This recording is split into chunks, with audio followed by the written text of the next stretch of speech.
ഭഗവാൻ ശ്രീനാരായണ ഗുരുദേവ തൃപ്പാദങ്ങളുടെ പാതാരവിന്ദങ്ങൾക്ക് മുമ്പിൽ പ്രണാമം. ആദരണീയരായ എല്ലാ സജ്ജനങ്ങൾക്കും വിനീത നമസ്കാരം. ഗുരുദേവ വിരചിതമായ ബ്രഹ്മവിദ്യാ പഞ്ചകം എന്ന കൃതിയിലെ 5-ാം പാദ്യത്തിൻ്റെ തുടർച്ച തന്നെയാണ് ഇന്നത്തെയും ക്ലാസ്. ബ്രഹ്മസാക്ഷാത്കാരത്തിലെത്തിയ ഒരു ബ്രഹ്മനിഷ്ഠന് കർമ്മങ്ങളൊന്നും ഇല്ലാത്തതാണ്. അതുപോലെ കർമ്മജന്യമായ അഖിലവും വെറുതെ ബോധവസ്തുവായ നിന്നിൽ ആരോപിക്കപ്പെട്ടിരിക്കുന്നത് മാത്രമാണ്. ഇത്രയും കാര്യങ്ങളാണ് കഴിഞ്ഞ ക്ലാസ്സിൽ നമ്മൾ മനസ്സിലാക്കിയത്. പദ്യം ഒന്നുകൂടി ഓർമ്മിച്ചുകൊണ്ട് ബാക്കി ഭാഗത്തെ മനനം ചെയ്യാം.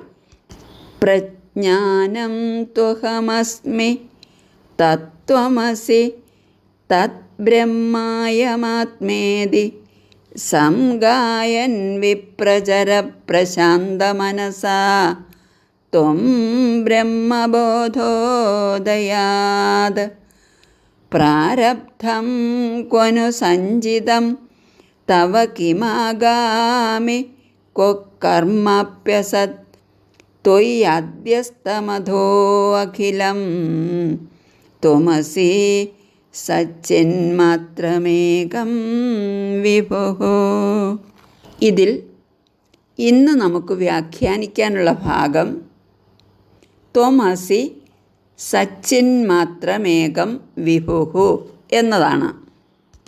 ശുദ്ധമായ ആത്മസ്വരൂപം സാക്ഷാത്കരിക്കുമ്പോഴുള്ള അനുഭവത്തിൻ്റെ സ്വരൂപമാണ് സച്ചിന്മാത്രം. ത്വം സച്ചിന്മാത്രം, നീ ബോധഘനമായ ഉണ്മ മാത്രമാണ് എന്നതാണ് ഈ വാക്കിൻ്റെ അർത്ഥം. സത്ത്, ചിത്ത് എന്നിവയെ ചേർത്ത് സച്ചിന്മാത്രം എന്ന് പറഞ്ഞിരിക്കുന്നു. ബോധഘനമായ ഉണ്മ എന്നാണ് ഇതിൻ്റെ അർത്ഥം. സത്ത് ഉണ്മയുടെയും ചിത്ത് ബോധത്തിൻ്റെയും പര്യായ ശബ്ദങ്ങളാണ്. സത്യത്തിൽ സത്തും ചിത്തും രണ്ടല്ല. ശുദ്ധമായ ഉണ്മയും ശുദ്ധമായ ബോധവും ഒന്നു തന്നെയാണ്. പരമസത്യം സച്ചിദാനന്ദ സ്വരൂപമാണ്. അതായത് ശുദ്ധമായ ഉണ്മയും ശുദ്ധമായ ബോധവും ശുദ്ധമായ ആനന്ദവും ഘനീഭവിച്ച് ഏകീഭവിച്ച് അനുഭവിച്ച് വർത്തിക്കുന്ന അവസ്ഥയാണ്.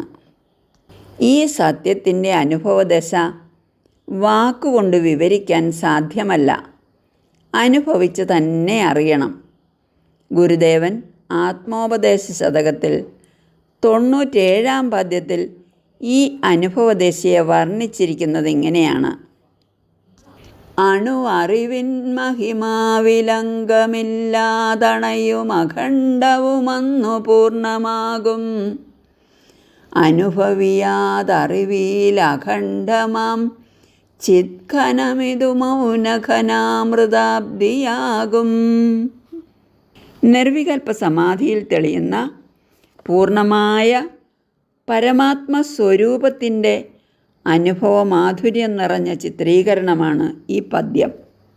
ഈ അനുഭവദശയിൽ ഈ ഉണ്മ മാത്രമാണ് സത്യമെന്നും ഇത് ജനിക്കാത്തതും മരിക്കാത്തതുമായ അമൃത വസ്തുവാണെന്നും സംശയമന്യേ തെളിയുന്നുവെന്നാണ് സത്യനിഷ്ഠന്മാർ അറിയിക്കുന്നത്. മറ്റു ദ്വൈത ദർശനങ്ങളെല്ലാം മരുഭൂമിയിൽ കാനൽ ജലം പോലെ ഇതിൽ ഉണ്ടായി മറയുന്ന കാഴ്ചകൾ മാത്രമാണ്. ഈ പരമസത്യം സാക്ഷാത്കരിച്ച് അനുഭവതലത്തിലെത്തിയതുകൊണ്ടാണ് ഗുരുദേവൻ ശിഷ്യനോട് പറയുന്നത് ത്വമസി സച്ചിന്മാത്രം എന്ന്. എന്നാൽ നാം കാണുന്നത് നാനാതരം ദൃശ്യങ്ങളുടെ ഒരു സമൂഹമായ പ്രപഞ്ചത്തെയാണ്. ഇവിടെ ഇങ്ങനെ പലത് കണ്ടിട്ട് അവയുമായി സംഘപ്പെട്ട് രാഗദ്വേഷ സങ്കുലമായ ജീവിതത്തിൽപ്പെട്ടുഴലുകയാണ് മനുഷ്യൻ. അനിത്യവും അസുഖകരവുമായി അനുഭവപ്പെടുന്ന ഈ ലോകത്തെ സുഖസമ്പൂർണമാക്കി തീർക്കാനുള്ള യത്നത്തിലാണ് നമ്മൾ. എന്നാൽ സത്യം കണ്ടറിഞ്ഞ ഋഷീശ്വരന്മാർ നമ്മോട് പറയുന്നത് ഈ ലോകത്തെ നിങ്ങൾക്ക് സുഖസമ്പൂർണമാക്കി തീർക്കാൻ ഒരിക്കലും സാധിക്കുകയില്ല എന്നാണ്. ജന്മമൃത്യു ജരാവ്യാധി ദോഷങ്ങൾ ജീവിതത്തിൻ്റെ സ്വഭാവമാണ്. അതോടൊപ്പം നമ്മൾ സ്വയം ഉണ്ടാക്കുന്ന കാമക്രോധ മത മാത്സര്യങ്ങളും കൂടെ കലരുമ്പോൾ ഈ സംസാര ജീവിതം ഇളകിമറിയുന്ന ഒരു സമുദ്രമായി തന്നെ അനുഭവപ്പെടും. കാര്യമായ ശാന്തിയോ സുഖമോ ഭൗതിക സുഖങ്ങളിൽ മുഴുകുന്നവരാരും അനുഭവിക്കുന്നതായി കാണുന്നില്ല.